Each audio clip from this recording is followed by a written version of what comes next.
جمیلہ بھی بستی کے دوسرے غریب لوگوں کی طرح ایک 3 کمرے والے کوارٹر میں رہتی تھی۔ جب اس کا شوہر زندہ تھا تو اس نے یہ کوارٹر خریدا تھا۔ مدت ہوئی اس کے شوہر کا انتقال ہو گیا تھا اور اب ایک بیٹی کے سوا اس کا دنیا میں کوئی نہیں تھا۔ جب اس کا شوہر زندہ تھا تو ان کے حالات بہت اچھے تھے۔ وہ راجگیری کا کام کرتا تھا اور بعد میں اس نے ٹھیکوں پر گھروں کی تعمیر شروع کر دی تھی۔ اس کام سے اسے اتنی آمدنی ہو جاتی تھی کہ جمیلہ اور اس کی بیٹی پروین کی زندگی ہنسی خوشی گزر رہی تھی، مگر شوہر کے بے وقت موت نے اس کے لیے مشکلات پیدا کر دی۔ کچھ عرصہ تو جمع شدہ پونجی سے کام چلتا رہا، مگر سب ختم ہو گیا۔ تو اس نے سوچا کہ اسے اب کوئی کام کرنا چاہیے۔ ان کی بستی سے آگے ایک آبادی تھی۔ اس آبادی میں بڑی بڑی کوٹھیاں اور بنگلے بنے ہوئے تھے۔ یہاں پر کھاتے پیتے افراد رہتے تھے۔ ان میں سے اکثر کے گھروں میں اس بستی کی عورتیں اور لڑکیاں کام کرنے جاتی تھی۔ ان کی خدمات کے عوض انہیں تھوڑی بہت تنخواہ، بچا ہوا کھانا اور پرانے کپڑے وغیرہ مل جاتے تھے، جس سے ان کی بڑی بھلی گزر بسر ہو جاتی تھی۔ کافی ڈھونڈنے کے بعد اس کو بھی ایک کوٹھی میں صبح سے شام تک کام کرنے کی نوکری مل گئی۔ اس کی مالکن ایک ہمدرد اور نیک دل خاتون تھی۔ اس کا سلوک جمیلہ سے بہت اچھا تھا اور اس کا بہت خیال رکھتی تھی۔ اس نے جمیلہ کو کبھی باسی کھانا نہیں دیا تھا۔ جمیلہ اس کے گھر میں دل لگا کر کام کرتی تھی۔ مالکن کے 2 بیٹے اور 1 بیٹی تھی۔ وہ تینوں بچے جمیلہ سے بہت محبت کرتے تھے اور اس سے بہت عزت سے پیش آتے تھے۔ جمیلہ بھی بچوں کے تمام کاموں کا دھیان رکھتی تھی اور ان کو نہایت اچھے طریقے سے انجام دیتی۔ جمیلہ یہاں برسوں سے کام کر رہی تھی اور اس کی مالکن کو اس کے گھر کے تمام حالات پتہ تھے۔ جمیلہ کی بیٹی بڑی ہوئی تو اس نے اس کی شادی کر دی۔ چند گاؤں چھوڑ کر بیٹی کا سسرال تھا۔ اس کے سسرال والے اچھے لوگ تھے اور انہوں نے جمیلہ کی بیٹی کو عزت اور محبت سے رکھا ہوا تھا۔ جمیلہ کی بیٹی بھی سمجھدار تھی۔ اس نے اپنی دن رات کی خدمت سے سسرال والوں کو خوش رکھا ہوا تھا۔ ایک تو وہ تھی بھی بہت خوبصورت اور وہ ہر وقت گھر کے کاموں میں لگی رہتی تھی، اسی لیے اس کا شوہر بھی ہر دم اس کی گن گاتا رہتا۔ بیٹی کی شادی کے بعد اگرچہ جمیلہ بالکل ہی اکیلی ہو گئی تھی، مگر وہ پھر بھی خوش تھی اور خدا کا شکر ادا کرتی تھی کہ اسے اچھا سسرال ملا اور وہ وہاں بہت خوش تھی۔ اس کی بیٹی کی شادی میں اس کی مالکن نے بہت مدد کی تھی، جس کی وجہ سے اس کا جہیز اچھا بن گیا تھا۔ جمیلہ اپنی مالکن کو جھولی پھیلا پھیلا کر دعائیں دیتی تھی۔ غریبوں کے پاس دعائیں ہی ہوتی ہیں، نصیب والے ہوتے ہیں جو غریبوں کی دعائیں لیتے ہیں۔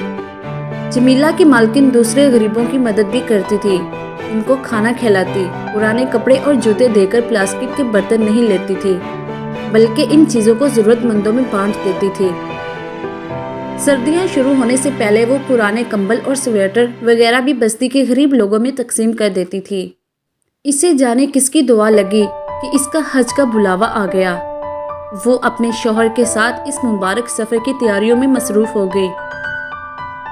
مالکن کے شوہر کی ایک بہن جس کا نام خالدہ تھا، حج پر جانے سے پہلے گھر کی دیکھ بھال کے لیے اس کے شوہر نے اپنی بہن کو اپنے پاس بلا لیا اور اس نے کہا جب تک وہ حج کر کے واپس نہ آ جائیں وہ گھر میں رہے تاکہ چوری چکاری کا ڈر نہ ہو۔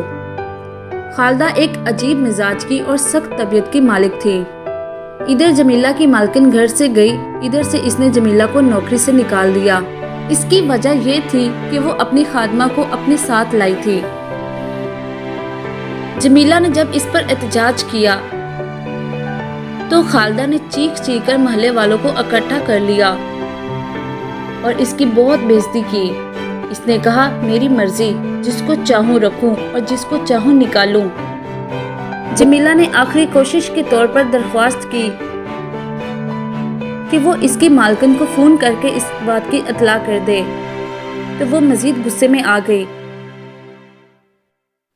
اور اپنے ساتھ آئی ہوئی خادمہ سے کہہ کر اسے دھکے دے کر گھر سے نکال دیا۔ جمیلہ نے جب یہ کہا کہ مہینہ پورا ہونے والا ہے اور اس کو اس کی تنخواہ دے دے، اس پر اس نے کہا جب اس کی مالکن حج سے واپس آئے گی وہ ہی تنخواہ دے گی۔ یہ منظر اور تماشا دیکھ کر تمام محلے والے توبہ توبہ کر رہے تھے۔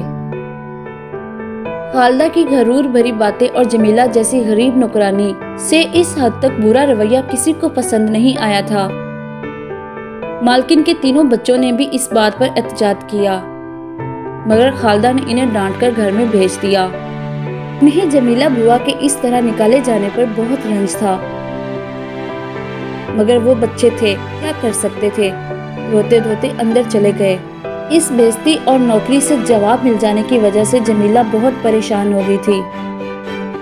وہ گھر پہنچی تو اس کی پڑوسن اس کے پاس آ گئی۔ جمیلہ نے جو کچھ اس پر بیتی تھی اس کو سنا دی۔ پڑوسن ایک نیک دل خاتون تھی۔ کچھ عرصہ پہلے اس کے بھی بہت برے حالات تھے۔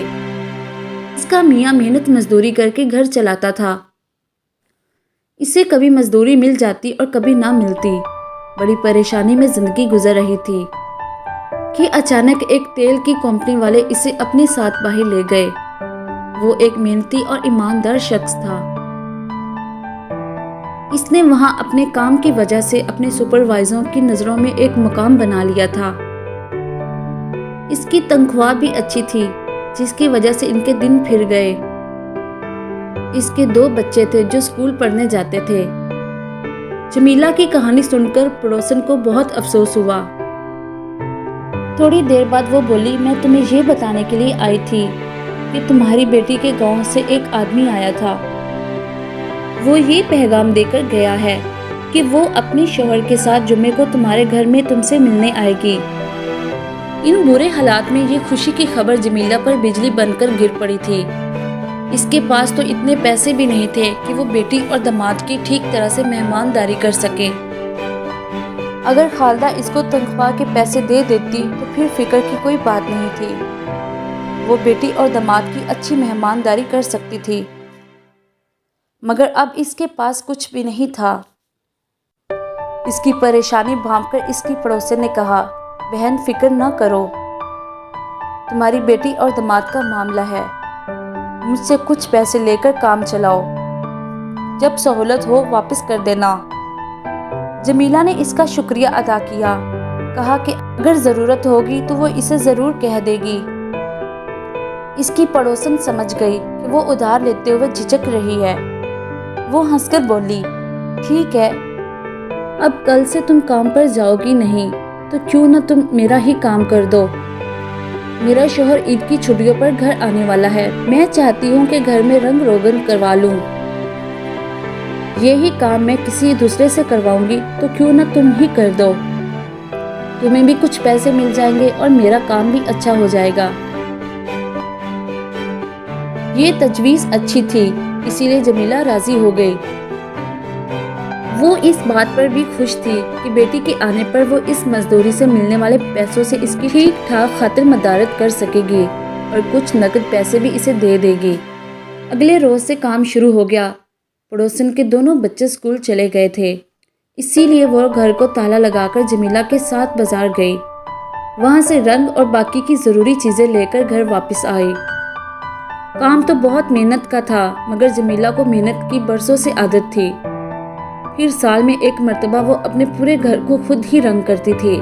اس نے بہت دل لگا کر کام کیا۔ 4 دنوں میں پڑوسن کا گھر جگمگ کرنے لگا۔ وہ بہت خوش ہوئی۔ اس نے جمیلہ کو 5000 روپے اور ایک قیمتی کپڑے کا جوڑا دیا۔ وہ بولی، بہن تم نے بہت اچھا کام کیا ہے، یہ پیسے تمہاری مزدوری کے اور یہ جوڑا تم نے اپنے داماد کو تحفے میں دینا ہے، اسے میرے میاں نے باہر سے بھیجا تھا۔ جمیلہ نے کہا، بہن مزدوری کے پیسے بہت زیادہ دیے ہیں، کچھ کم کر لو۔ اس کی پڑوسن مسکرا کر بولی، کام بہت زیادہ تھا، 3 کمرے تھے، ان کی چھتیں تھی، پھر صحن تھا اور باہر کی دیواریں تھی۔ تم نے اتنے اچھے طریقے سے کام کیا ہے کہ جو بھی دیکھ رہا ہے تعریف کر رہا ہے۔ اگر پیسے کچھ زیادہ بھی ہیں تو کوئی بات نہیں، جب تک تمہارا کام نہیں لگ جاتا اس وقت تک ان پیسوں سے کام چلاؤ۔ تمہارے کام کرنے کا مجھے یہ فائدہ ہوا ہے کہ مزدور اگر کام کرتے تو گھر کے دوسرے کام نہیں کر سکتی تھی۔ گھر میں کوئی مرد بھی نہیں ہے اور ان مزدوروں کا کیا بھروسہ۔ دن میں مزدوروں کے بھیس میں گھر کا جائزہ لے جائے اور رات کو چوری کر جائیں۔ اس کے علاوہ ان کی موجودگی میں مجھے گھر کے ایک کونے میں ہی بیٹھنا پڑتا۔ پھر وہ لوگ تنگ بھی بہت کرتے ہیں۔ جو کام تم نے 4 دن میں کیا وہ اس میں 8 دن لگاتے۔ اتنے سارے پیسے اور کپڑوں کا جوڑا پا کر جمیلہ بہت خوش تھی۔ اس نے خدا کا شکریہ ادا کیا۔ اس کی ایک بہت بڑی پریشانی حل ہو گئی تھی۔ اس کی بیٹی اور داماد آ کر چلے بھی گئے۔ جمیلہ نے ان کی بہت شاندار دعوت کی تھی۔ اس سے وہ بہت خوش تھے۔ جب جمیلہ نے قیمتی کپڑوں کا جوڑا داماد کو دیا تو اس کو دے کر وہ بہت خوش ہوا۔ بیٹی کو اس نے 500 روپے دیے۔ بقرہ عید میں چند روز باقی تھے۔ جمیلہ نے سوچا کہ وہ عید کے بعد کام ڈھونڈنے نکلے گی۔ گزر بسر کے لیے ابھی اس کے پاس کافی پیسے بچ گئے تھے۔ یہ عید کے چند روز بعد گزر گئے کہ اس کے دروازے پر ایک گاڑی آ کر رکی۔ دروازے پر دستک کی آواز سن کر اس نے دروازہ کھولا تو باہر اس کی پرانی مالکن کھڑی تھی۔ جمیلہ کو دیکھ کر اس نے اسے گلے سے لگایا اور بولی، جمیلہ بہن، میں اس برے سلوک کی معافی مانگنے آئی ہوں جو میری شوہر کی بہن خالدہ نے تمہارے ساتھ کیا تھا۔ محلے والوں اور بچوں نے مجھے سب کچھ بتا دیا ہے۔ جمیلہ کو ایک دم سے تمام باتیں یاد آ گئی اور اس کی آنکھوں میں آنسو بھر آئے۔ وہ بولی، بیگم صاحبہ، آپ کا تو حج کرنا مبارک ہو، آئیں اندر آ جائیں۔ اس کی مالکن اندر آ کر چارپائی پر بیٹھ گئی اور بولی، ایک بات کا تمہیں شاید علم نہیں۔ خالدہ نے جس نوکرانی کی وجہ سے تمہیں نکالا تھا اس کا میاں چوروں کے ساتھ ایک گروہ میں ملا ہوا تھا۔ ایک رات ان لوگوں نے خالدہ کو زخمی اور بے بس کر کے ہمارا سامان لوٹ لیا۔ میرے شوہر تو بہت ہی پچھتا رہے ہیں کہ انہوں نے خالدہ کو کیوں گھر کی دیکھ بھال کے لیے بلایا تھا۔ ہم نے اس چوری کی رپورٹ تھانے میں کروا دی ہے، دیکھو کیا ہوتا ہے۔ یہ خبر سن کر جمیلہ کو بہت دکھ ہوا۔ اس کی مالکن پھر بولی، جمیلہ، میں چاہتی ہوں کہ تم پھر سے ہمارے گھر کام کرنے آ جاؤ۔ مجھے امید ہے کہ تم مجھے مایوس نہیں کرو گی، بچے بھی تمہیں بہت یاد کرتے ہیں۔ میں تمہارے پاس آ رہی تھی تو انہوں نے کہا تھا کہ جمیلہ بوا کو اپنے ساتھ ضرور لے کے آئیے گا۔ جمیلہ خود بھی بچوں سے بہت مانوس تھی اور ان کو یاد کرتی تھی۔ مالکن کے تینوں بچے اس سے بہت محبت کرتے تھے اور اس کے بغیر نہیں رہتے تھے۔ وہ بولی، مالکن، آپ کی ہر بات میرے لیے حکم کا درجہ رکھتی ہے۔ میں ضرور دوبارہ آپ کے گھر کام کروں گی۔ میں بھی بچوں کو بہت یاد کرتی ہوں۔ مالکن بولی، خالدہ بھی اپنے رویے پر بہت شرمندہ ہے۔ وہ ابھی ہسپتال میں زیر علاج ہے۔ اس کی نوکرانی نے ڈکیتی کے دوران لوہے کا پائپ اس کے سر پر مار کر اسے بے ہوش کر دیا تھا۔ وہ کہہ رہی تھی کہ اسے تو تم سے برا سلوک کرنے کی سزا ملی ہے۔ وہ یہ بھی کہہ رہی تھی کہ تم سے معافی مانگے گی۔ جمیلہ دل کی ایک اچھی عورت تھی۔ اس نے خالدہ کے زخمی ہونے کا سنا تو اسے بہت افسوس ہوا۔ تھوڑی دیر مزید بیٹھنے کے بعد اس کی مالکن واپس چلی گئی۔ جاتے جاتے وہ تاکید کر گئی تھی کہ جمیلہ کل سے کام پر ضرور آ جائے۔ اس کے جانے کے بعد جمیلہ کافی دیر تک ان تمام حالات پر غور کرتی رہی۔ خالدہ نے اس کے ساتھ جو برا سلوک کیا تھا وہ بہت ہی قابل افسوس تھا، مگر اس کے نتیجے میں جو حالات پیدا ہوئے وہ اس سے بھی زیادہ افسوسناک تھے۔ جمیلہ اس بات پر بے حد خوش تھی کہ اس کو باعزت طریقے سے اس کی مالکن نے دوبارہ کام پر رکھ لیا ہے۔ یہ خوشخبری وہ اپنی پڑوسن کو سنانے کے لیے بے چین تھی۔ جب وہ پڑوسن کے پاس گئی تو تمام باتیں اسے بتائیں تو وہ انہیں سن کر بہت خوش ہوئی۔ جمیلہ نے کہا، بہن، تم نے مشکل وقت میں جو میرا ساتھ دیا تھا اسے میں کبھی نہیں بھولوں گی۔ اگر میں داماد کی خاطرداری نہ کرتی تو میری بہت بےزتی ہو جاتی۔ پڑوسن ہنس کر بولی، میں نے تو کچھ بھی نہیں کیا تھا، وہ تو تمہاری محنت کا مظہر تھا۔ میرے میاں نے تمہارے کیے ہوئے رنگ کی بہت تعریف کی۔ اب تو تم پھر کام سے لگ گئی ہو۔ میں سوچ رہی ہوں کہ اگلا سال کس سے رنگ کرواؤں گی۔ اگلے سال بھی میں ہی رنگ کروں گی، مالکن سے 4-5 روز کی چھٹی لے آؤں گی۔ لیکن یہ بھی میں ابھی بتا دیتی ہوں کہ اب اس کام کی مزدوری زیادہ نہیں لوں گی، جمیلہ نے بڑے خلوص سے کہا۔ یہ سن کر پڑوسن مسکرانے لگی۔